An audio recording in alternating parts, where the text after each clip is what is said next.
With Gina. The news with Gina Grad. A record number of Americans filed for unemployment benefits last week. And I'm not talking about like a record for like the last year or the last 2 years. This is big. From March 21st through the 28th, 6.6 million out-of-work Americans filed for unemployment. That's twice the amount of the previous week's record-breaking number, 3.3 million, and more than what most analysts predicted, according to NBC News. And just to put it in further clarity, the Federal Reserve Bank of St. Louis is predicting the unemployment rate to climb to 32%. The unemployment rate in America was 24% during the Great Depression. So we'll see what we're on track for, but 6.6 million this week.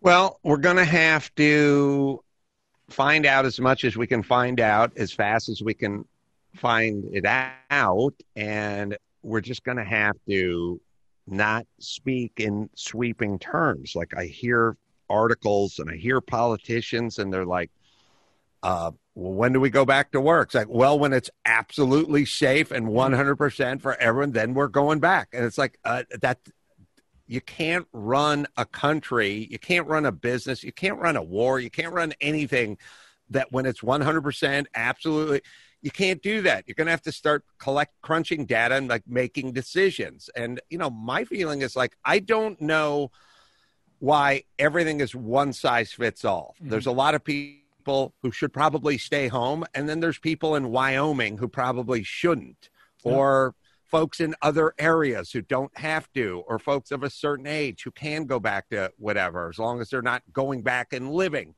you know, with an elderly person. You know, I live with a bunch of healthy, thin, young-ish people.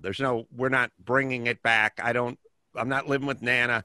And it should be different when we don't live in New York. So maybe there should be adjustments made.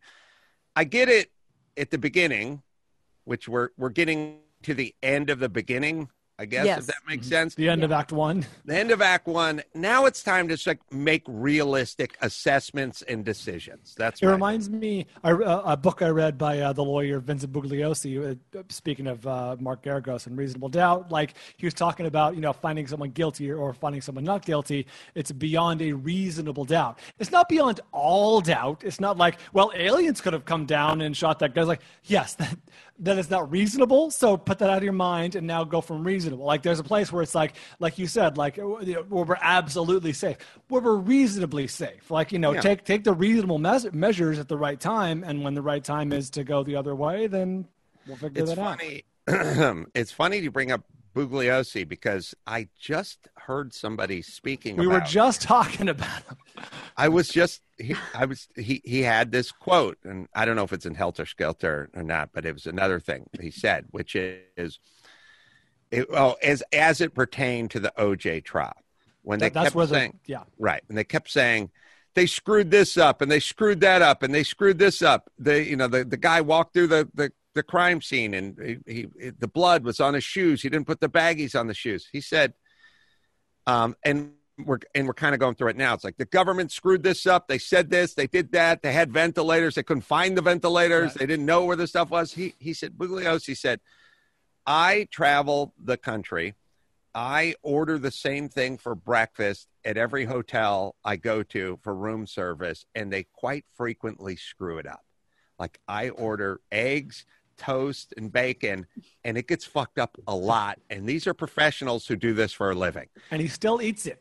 But the point is don't expect the government not to fuck things up, and don't expect the LAPD not to fuck up. It doesn't mean OJ's innocent. It just means, yes, shit gets fucked up, of course.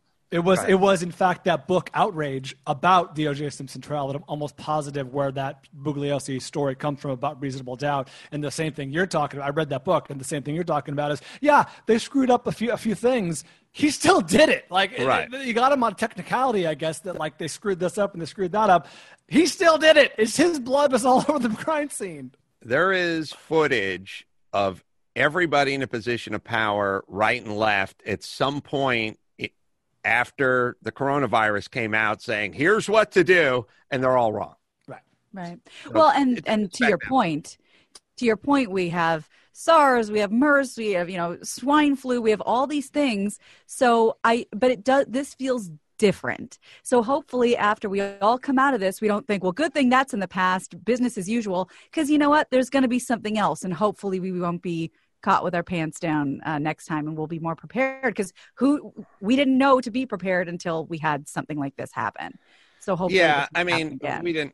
we're never, the problem is there's always, oh, somebody warned this and somebody said that, but no one ever really does anything. I don't mean like that necessarily, but like, hey, you know what? A couple extra ventilators, if it costs us a little money, not a bad idea to have those in storage. Things like that. Here's the problem, or here's what I don't think you're factoring in, which is you bring up all those other diseases. We were not prepared for those. We weren't prepared for this, but our reaction is so incredibly strong now because of our kind of a new world order. It's a new emphasis. First off, we're communicating much faster. Also, there's a new emphasis on safety, and that we never had in the past. We had some thoughts about it, but it wasn't an all-out emphasis on safety. So even if everything is in place, we're still going to emotionally react to some degree the same. And that is something we're going to have to kind of contend with in the future. Sorry, go ahead.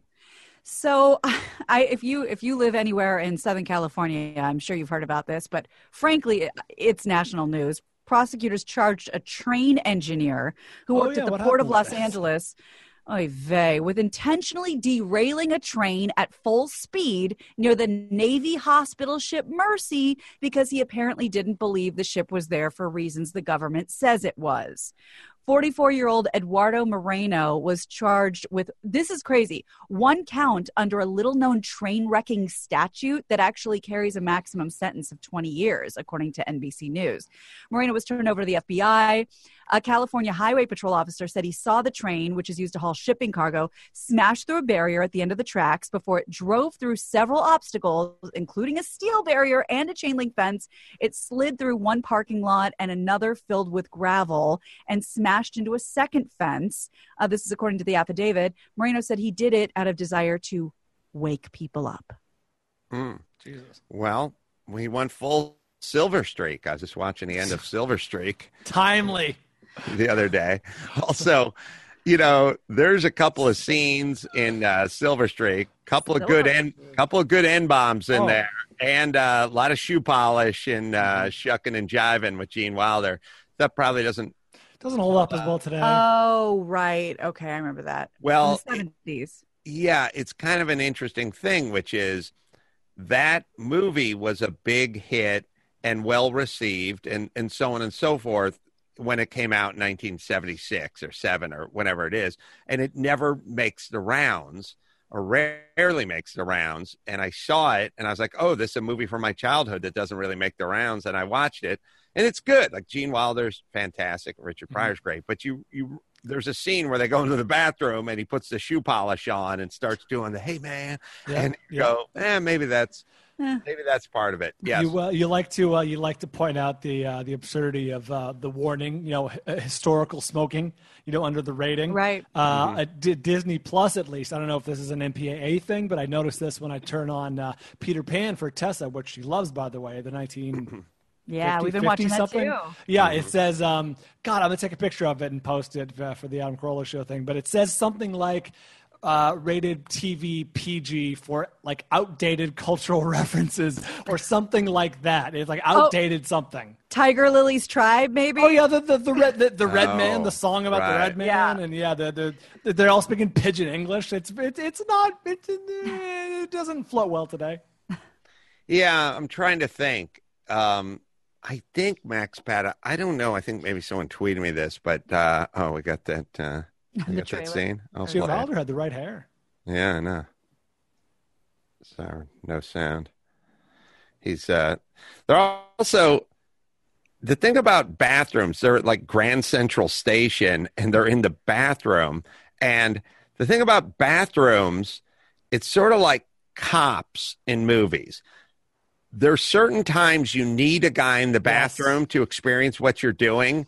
And then there are times he's in a huge train station, a crowded train station, and him and, Pryor and what Gene Wilder have an extended scene in an empty bathroom that has 20 stalls in it at a train station. There should be 100 people in that bathroom. Nobody gets near. Like, could you imagine going into LAX and just having all the time in the world to hatch your plan alone in the bathroom? And they're just doing a whole scene.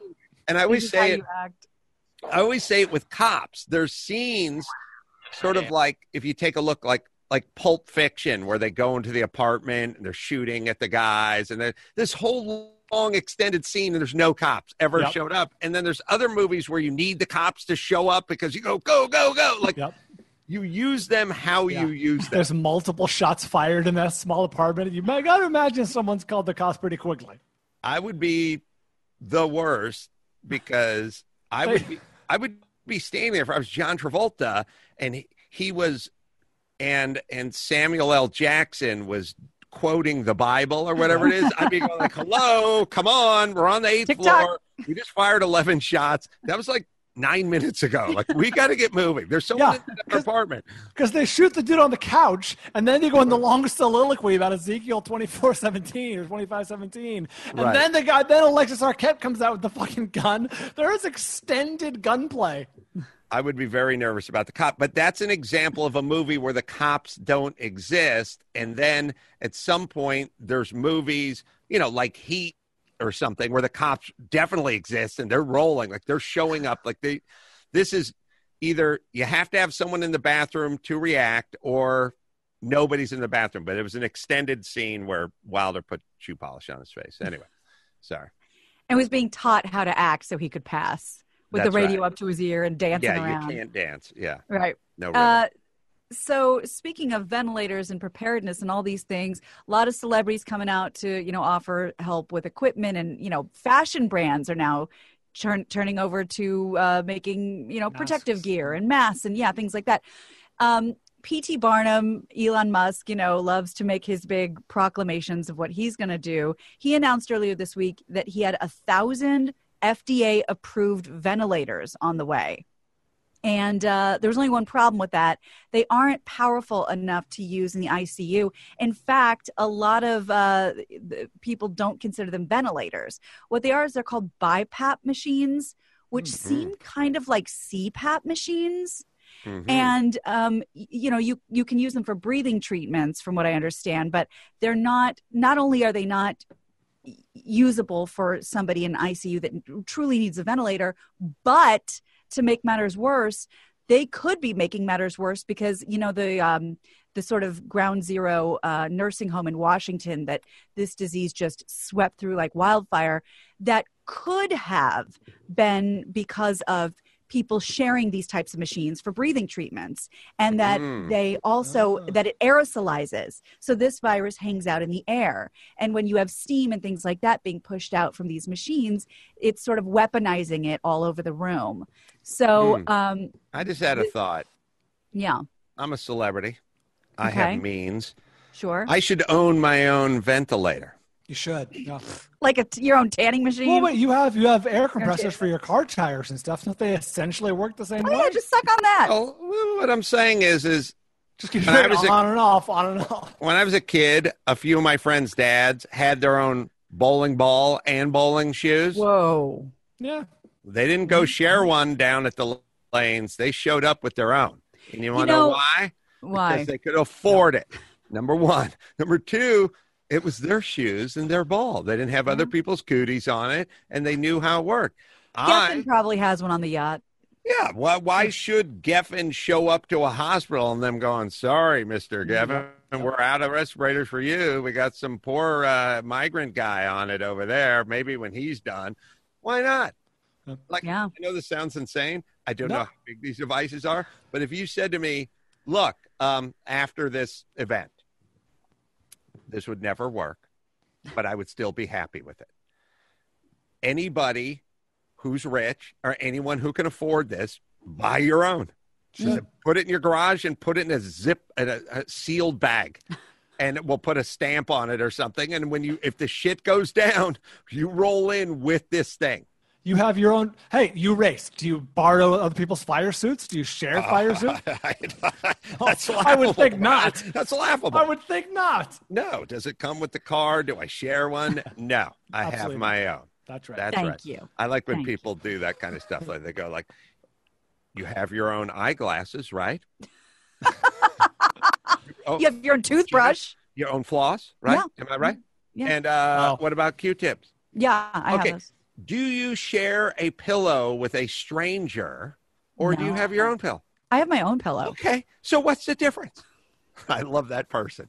That's my favorite person. The person that draws the straight line from the pillow to the ventilator. That's good. Same thing. So, yeah. Adam, when you were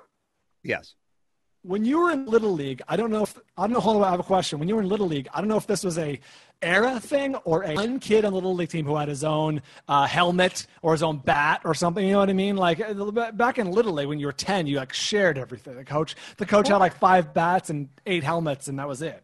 Yeah, I had. I shared the bat.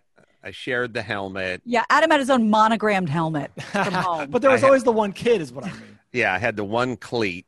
I just wore my right one. So it's interesting. There was so much bat sharing that it's like you wanted to warm up and you're like, where's my bat? Or where's the bat I use? It's like the guy's up ahead of you is using that bat. He'll hand it to you when he's done with it. But the era of everyone having their own shit, like football helmets and football shoulder pads and everything, that didn't exist. There was a couple of rare instances when kids had their own football helmets and maybe a bat and that kind of stuff. But it was all pretty universally shared. Yep. Just bring it in the big duffel bag and dump it out.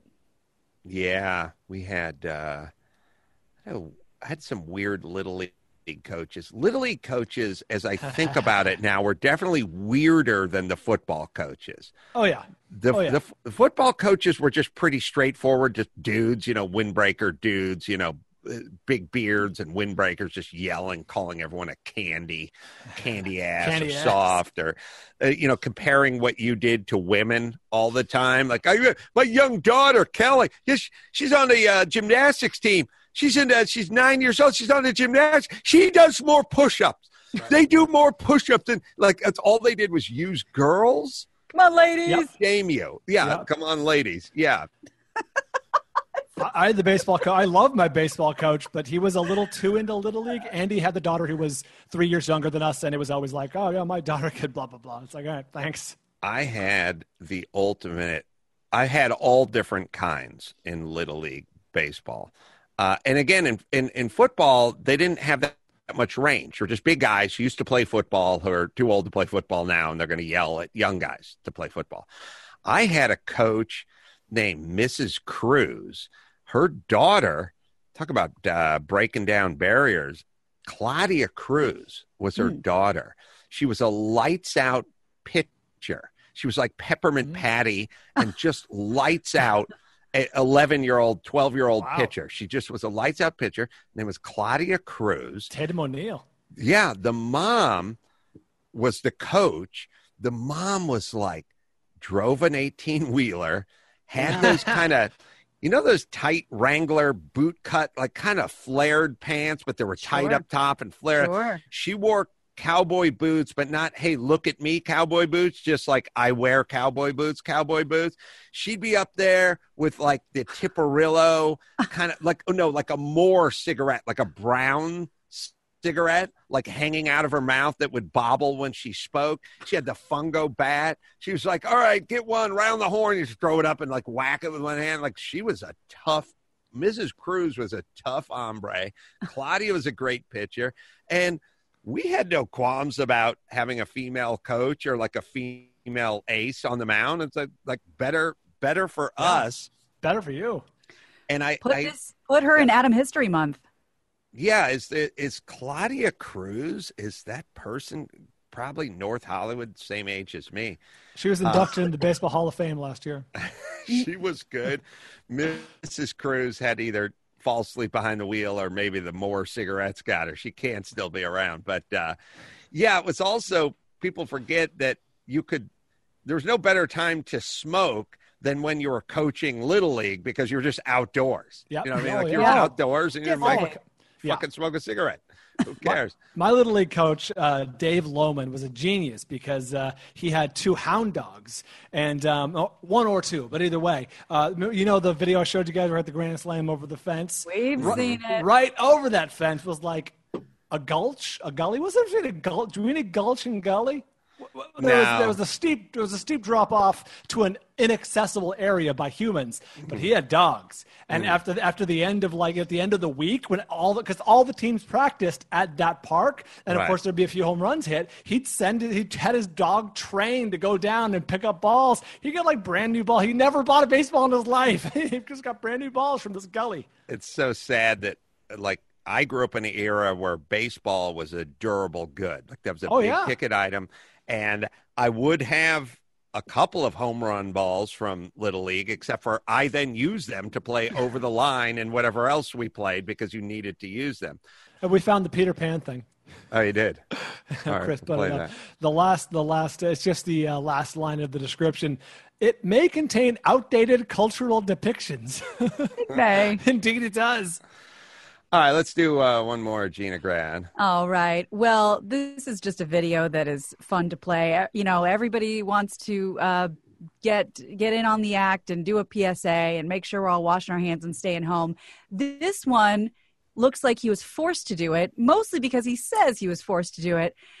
Let's just let him explain. Larry David doing a PSA for staying home, and I believe this is under the governor's Twitter. Hello, I'm Larry David. Obviously, somebody put me up to this because it's generally not the kind of thing I do. But I basically want to address the idiots out there. And you know who you are. You're going out. I don't know what you're doing. You're socializing too close. It's not good. You're hurting old people like me. Well, not me. I have nothing to do with you. I'll never see you. But you know, let's say other old people who might be your relatives, who the hell knows. But the problem is you're passing up a fantastic opportunity, a once-in-a-lifetime opportunity to stay in the house, sit on the couch, and watch TV. I mean, I don't know how you're passing that up. Well, maybe because you're not that bright. But here it is. Go home, watch TV. That's my advice to you. You know, if you've seen my show, nothing good ever happens going out of the house. You know that. There's just trouble out there. All right. It's not a good place to be. Larry's smart. And I just talked to August about it. Told him to send his number. So we're going to try to get him on this show because he said as soon as we're done with the Curbs, I'll come on. So see if we can zoom him in. We'll work on that. Larry's a great example of just kind of owning who he is. Hell yeah. Ellen is a bad example of it, and Rosie's the worst example of it, which is like everybody. And I think in a weird way, maybe Hillary lost the election because she went a little too much Ellen and not enough Larry David. Like, we don't care who you are. We just want to know that that's who you are. That's Trump. That's Trump's whole appeal. Right. We don't care that Lance Bass is gay. We care that we think he's gay and he's not telling us he's gay. That's what we care about.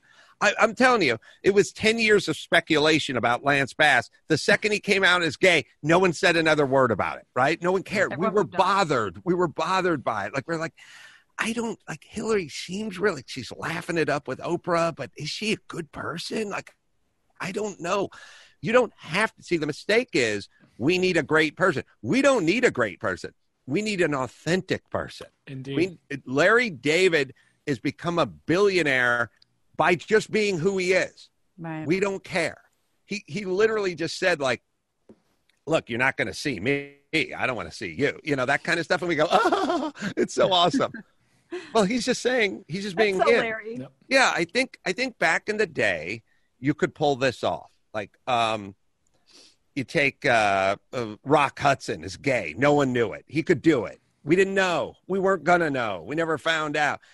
we know now. We're going to find out. Right. So don't do it. Just be that person. Be you. Be you. All right, let's bring it. Sorry. No. I was going to have Charles Barkley as an example. Perfect. He is who he is, and he's wildly popular. Perfect. All right, let's bring it home, Gina You Grad. got it. I'm Gina Grad, and that's the news.